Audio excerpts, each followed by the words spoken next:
नमस्कार मित्रों, आज फिर एक बार हम एक नए विषय के साथ आपके सामने उपस्थित हुए हैं। परिशीलन ज्योतिष अध्ययन एवं शोध संस्थान में आपका फिर स्वागत है। आज का विषय हमारा जो है वास्तु के संदर्भ में जो विशेष विषय है वह है भूमि का चयन और उसकी विधियां तथा उसका शोधन। तो मित्रों, जब हम सबसे पहले एक आशियाने की कल्पना करते हैं, एक घर की कल्पना करते हैं, एक घर लेने बनाने की कल्पना करते हैं, तो हमारे दिमाग में एक भूखंड होता है। हम बहुत देखते हैं, बहुत खोजते हैं, बहुत भूखंड देखते हैं, तब जाकर कहीं हम एक भूखंड पर रुकते हैं, टिकते हैं, जहां हम ये निश्चित करते हैं कि ये भूमि हमें चाहिए। वास्तु की दृष्टि से ये बिल्कुल सही है, दिशा भी इसकी बिल्कुल सही है और हर दृष्टि से यह भूमि हमारे योग्य है, रहने के लिए योग्य है। लेकिन वो भूमि दिशा की दृष्टि से उपयुक्त है, हर तरह से ठीक है, आसपास का वातावरण भी ठीक है, लोकेलिटी भी ठीक है, लेकिन क्या वह भूमि, जिस भूमि पर हम खड़े हैं, वो आपके लिए उपयुक्त है? ये इसका निर्धारण उसके परीक्षण के बाद ही होगा। मैं आज आपको कुछ छोटी छोटी विधियां बताने जा रहा हूं, जिससे आप स्वयं भी अपनी भूमि का खुद परीक्षण कर सकते हैं, खुद उस भूमि को देख सकते हैं कि भूमि आपके लिए उपयोगी है, ये भूमि आपके लिए प्रोग्रेसिव है, ये भूमि आपके लिए समृद्धिशाली है। ये सारी चीजें कि इस भूमि में निवास करने के बाद आप ज्ञानवान, धनवान, बुद्धिमान और हर तरीके से सुख प्राप्त करने में सक्षम होंगे, इसका परीक्षण आप स्वयं कर सकते हैं या किसी विशेषज्ञ को बुला के करवा सकते हैं। मैं आपको आज उसकी छोटी छोटी विधियां बताने जा रहा हूं, उसको ध्यान में रखिए। आप खुद जमीन खरीद रहे हो, आपके मित्र जमीन खरीद रहे हो, आपके परिजन जमीन खरीद रहे हो, तो इन चीजों को हमें जरूर देखना चाहिए और इसके आधार पर ही हमें भूमि खरीदनी चाहिए।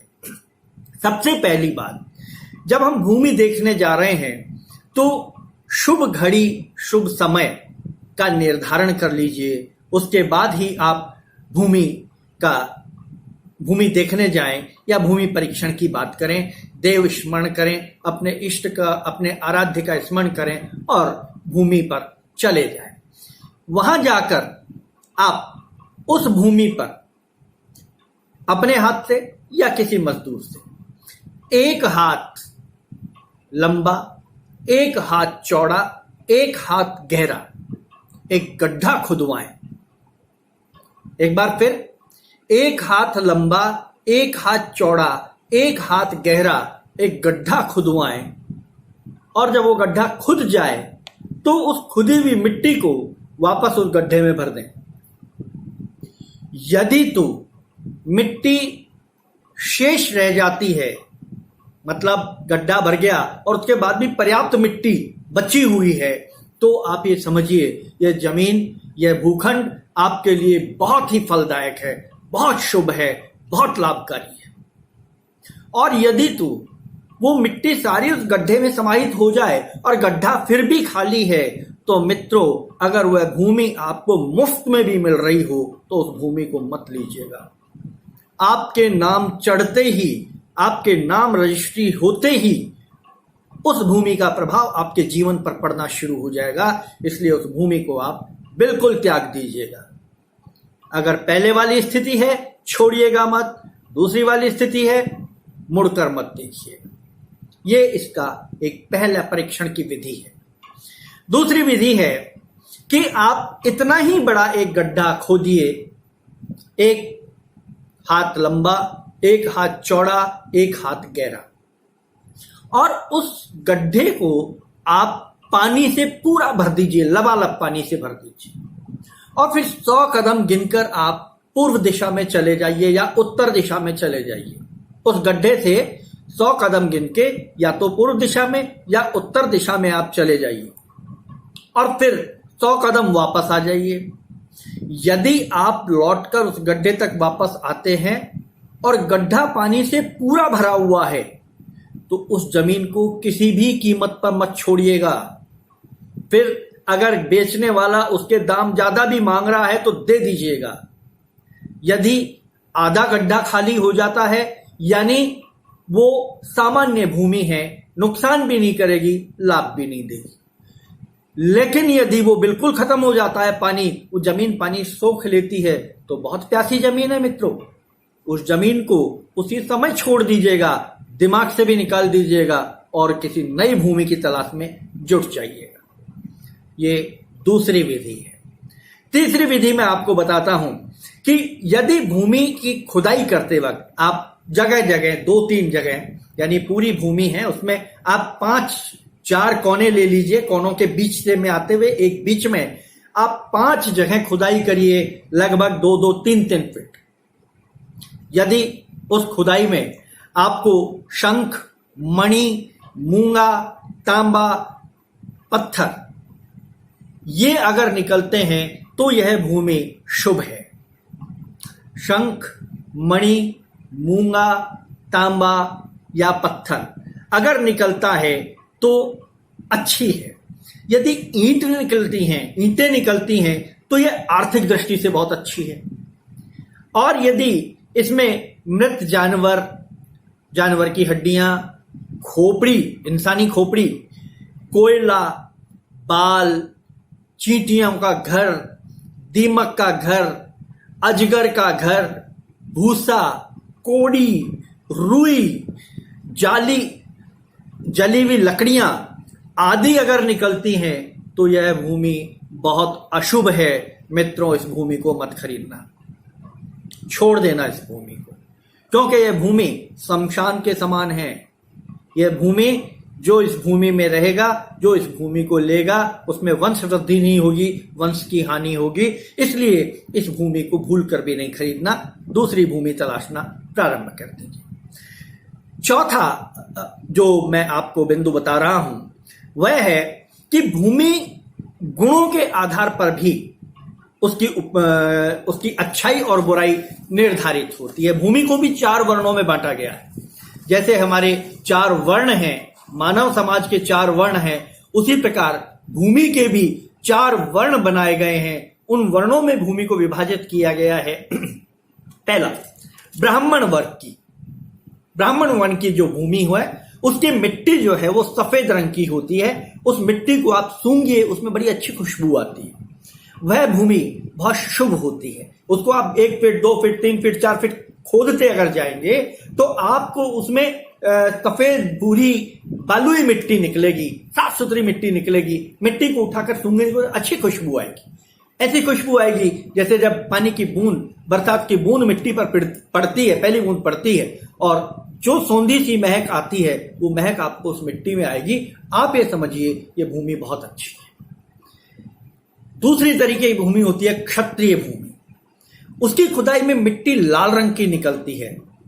खुशबू जो है वो कुछ महकी सी होती है और उसमें निवास करने वाले वीरोचित स्वभाव के लोग होते हैं। वीरता उनमें होती है, धन, मान, प्रतिष्ठा पर्याप्त होती है। तीसरी भूमि जो होती है वह भूमि है वैश्य वर्ण की भूमि। वैश्य वर्ण की भूमि का जो रंग है, उसकी जो मिट्टी जो खुदाई में निकलती है, उस मिट्टी का रंग होता है पीले रंग का। और पीले रंग की मिट्टी जो होती है, एक उसमें कुशा घास अगर उगी हुई है, दूसरी उसमें जो है और अच्छी वनस्पतियां हैं, तो वह धन धान्य के लिए बड़ी अच्छी भूमि है, बहुत अच्छी भूमि है। उस भूमि को आपको परचेज कर लेना चाहिए, उसको खरीद लेना चाहिए। उस पर निवास करने से बहुत समृद्धि प्राप्त होती है। चौथी और अंतिम भूमि है शूद्र वर्ण की भूमि, जिसकी मिट्टी खुदाई में आपको काली निकलेगी, काली दोमट मिट्टी निकलती है और उसको अगर सूंघेंगे तो मदिरा जैसी उसमें सुगंध आती है, बहुत अजीब सी सुगंध आती है। वह भूमि कृषि के लिए तो बहुत श्रेष्ठ होती है, बहुत अच्छी होती है, लेकिन निवास के लिए मित्रों वो भूमि अच्छी नहीं होती। उस भूमि पर निवास नहीं करना है आपको। उस भूमि में आप कृषि कर सकते हैं, उस भूमि में आप बाग लगा सकते हैं, उसमें आपको बहुत लाभ मिलेगा, बहुत फलदायी होगी। तो ये 4 तरीके मिट्टी को खोदकर भी वर्ण के आधार पर भी हम भूमि का परीक्षण कर सकते हैं। फिर अंत में एक बिंदु और आ जाता है, और वह है कि भूमि को उसके ढाल के आधार पर भी हम पहचान सकते हैं, उसका परीक्षण कर सकते हैं। भूमि का ढाल कैसा है, भूमि का आकार कैसा है, कि भूमि कछुए जैसी है, भूमि सपाट है, समतल है, या भूमि ढलमा है, उसके आधार पर भी हम भूमि का परीक्षण करते हैं। तो उसमें भूमि के ढाल, उसके आकार प्रकार के आधार पर अलग अलग उसके जो है फल होते हैं। अगर भूमि ढलमा है तो किस दिशा में ढलमा है, अगर दक्षिण में ढलमा है नहीं लेनी, दक्षिण में ढाल है नहीं लेना, फिर आपको पूरी भूमि का भरत कराना पड़ेगा। अगर उसका उत्तर में ढाल है, बहुत लाभदायक है, बहुत फलदायी भूमि है। अगर पूर्व में ढाल है, बहुत अच्छी भूमि है। अगर पश्चिम में ढाल है, सामान्य भूमि है। अच्छी भूमि है, लक्ष्मी आवक भूमि है, उसमें आप आराम से उस भूमि को ले सकते हो, उसमें लक्ष्मी का बड़ा आगमन रहेगा। लेकिन दक्षिण में अगर भूमि है, दक्षिण की तरफ ढाल है, बिल्कुल मत लीजिएगा, क्योंकि दक्षिण की दिशा तो हमारे लिए उपयुक्त होती ही नहीं है।